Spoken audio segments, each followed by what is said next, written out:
Good morning, everyone. Thank you for joining us for this Facebook Live. It is Thursday. It is October 17th. It is windy. Yeah. We'll talk about that in just a second. Scott, Ryan, Lydia with you here this morning. And of course, a reminder, you can find us live here on Facebook each and every morning, Monday through Friday. We go live about 8 o'clock. You can also watch it on your feed later in the day. It stays up there for you, so watch us whenever it's convenient for you. You can also find us on our YouTube channel, our Inform YouTube channel, and on your favorite podcast platforms. Just go to inform.com/podcast. Check out the Inform Minute. All right, Ryan, we'll go to you in a little bit here. Right. You were at breaking news this morning, so you're going to tell us all about that. But first, Lydia, red flag warnings. Yes, strong winds already this morning. It was windy yesterday. That wind did not die down overnight. It was continuously gusting near 30 miles an hour this morning. And later today, we'll add in some gusts near 40 miles an hour. Geez. So some strong, nasty winds. You compare that or combine that with all the dry conditions. Harvest is underway. We've got relative humidity as low as 22% today, which means we're talking about fire danger. If any kind of spark gets loose today, your cigarette butt, tow chains dragging, working with hot machinery, equipment today, a fire could quickly start and then become unmanageable with these conditions. Gotta be careful. That's why the red flag warning is in effect. It actually just went into effect about 11 seconds ago. Okay. At 8 a.m. on the dot. And it's in effect until 7 p.m. tonight. Okay. So a good portion of your day here where we're watching out for really high fire danger. Lots of sunshine though, and temperatures into the 70s. So if you just look at that aspect of the forecast, it looks lovely today. If you look at the whole picture, that's obviously not the case. We're going about 74 today here in Fargo. Okay. Cold front moves through tonight into tomorrow, brings in more clouds. We'll be tracking off and on scattered rain showers. I feel like this is actually one of the first times I've really been talking about rain since I've been back from maternity leave. Yeah, it's been dry. Which is a long time now. Yeah. So we have been really dry. We've got moderate drought conditions out there, and I'm tracking at least a chance for a little rain tomorrow. Not a big super soaker. It's not going to make up for all the dry conditions that are out there, but we'll take what we can get at this point. Quarter to a half inch on the high end. Off and on rain showers all day long tomorrow. Wind out of the north and temperatures in the 50s. So cooler, soggy October-like. Some high school football games tomorrow will need the umbrella. Not raining constantly everywhere all day long, but some off and on showers. That leaves us, Saturday looks great, mostly sunny, 64, light winds, temps in the 70s Sunday, Monday, before another cold front moves through, bringing us another chance of rain and then cooler temperatures. I've got 40s for highs on Wednesday. Oh boy. Were you cold out there yesterday morning? Yesterday morning was very cold, probably just mid-40s out there, maybe 41 Well, even. actually, no, I think it was like 37 out. Yeah, it was cold. At its coldest, we were below 40. And windy. Yeah. Yep. And then the wind, too. Yeah, I'm kind of sitting there. Yeah. Like, Red cheeks and all. Yep. Yeah, so more of that next week. I've got morning lows in the 30s. If you're thinking I need to get like the winter stuff ready for the kids, I showed up to daycare yesterday and my kid took his winter coat with him to be ready. Yeah. He was wearing it yesterday afternoon and it was like 67 degrees outside because it was new and exciting. I took it off and he was sweating. Yeah. But getting all of that gear ready, especially by next week after the second cold front. Especially if they're at the bus stop, Yes, standing out there for 15, morning 20 recess, minutes. all things of like those things are there. Or if you work outside, adults That too. too. Hats, gloves. If you work outside in the morning when it's cold out, something you like might that. need some of your gear. Someone can attest to that. Okay, thanks guys. Thanks, Lydia. Thank you. Appreciate it. All right, we do have breaking news this morning. There was a shooting in downtown Fargo overnight. Ryan, you were live on the scene for us pretty much all night long. So I'll let you take it away. Dive into what we know this morning. Yeah, so we heard a call for shots fired at right about 2:30 this morning, come over the scanner. So we got out there. I was there right about 2:40.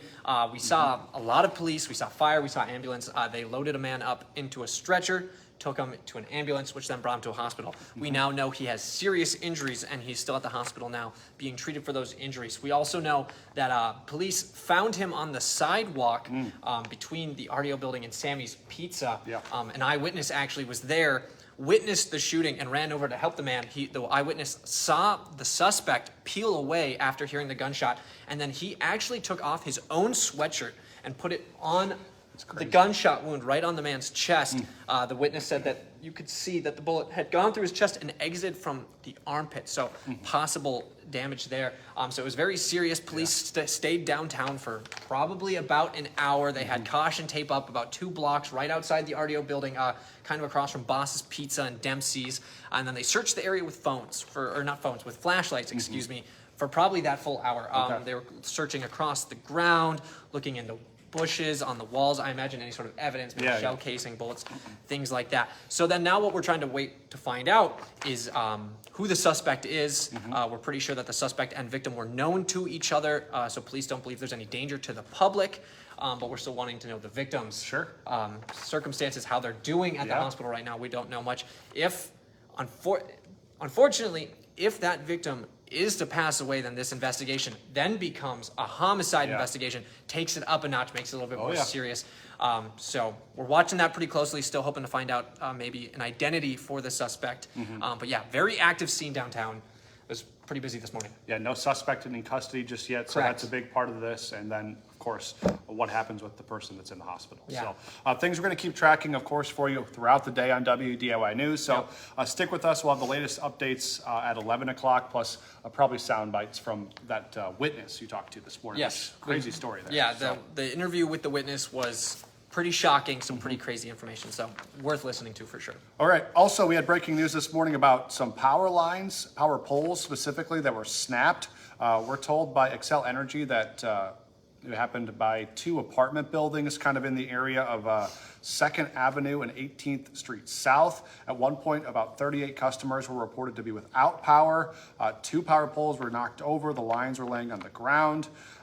We've reached out to Fargo Police to find out how that happened, but they actually don't know right now. So we are still waiting for more information on what exactly happened. We do know the power is expected to be fully restored by about 11 o'clock this morning. So about 3 hours from now, hopefully those folks have their power back on.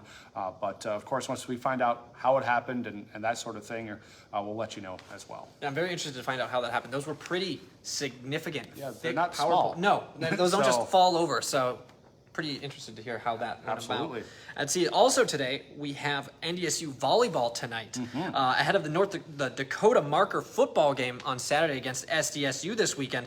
The Bison and South Dakota State Jackrabbits face off tonight in volleyball. Live coverage for that starts tonight at 7 on our WDAY Extra channel. So game of the week tonight. Yeah, multiple rivalry games going on Big different ones. courts and fields and such. We've also got your WDAY Plus game of the week for football tonight. Davies Eagles taking on Cheyenne Mustangs. Kick off at 7 o'clock. Live coverage for you on WDAY Plus. You can simply download the WDAY Plus app onto your phone, smart device, your TV, and then you can get live high school sports all season long. That's right. And if you want more coverage on sports, we also have Dom Izzo's Hot Mic. Yep. Today on Hot Mic, we have a look back at the life of Bucky Monin and what it meant for him to coach at NDSU. Also, as kickoff gets closer, who could stand out on Saturday night? Hot Mic is live this morning from 9 to 11 on WDAY Extra as well. And don't forget, for just 99 cents a month for your first 3 months, get an all-access pass to inform.com. Just go to inform.com/subscribe to get that deal. And remember, join us the rest of the day for our newscast. Our next one's at 11 o'clock this morning. I'll be doing that one today. Then 4, 5, 6, 9, and 10. And we'll be back with First News tomorrow morning from 5 to 7 a.m. So be sure to join us then. News all day long. Have a great day, everyone. Bye.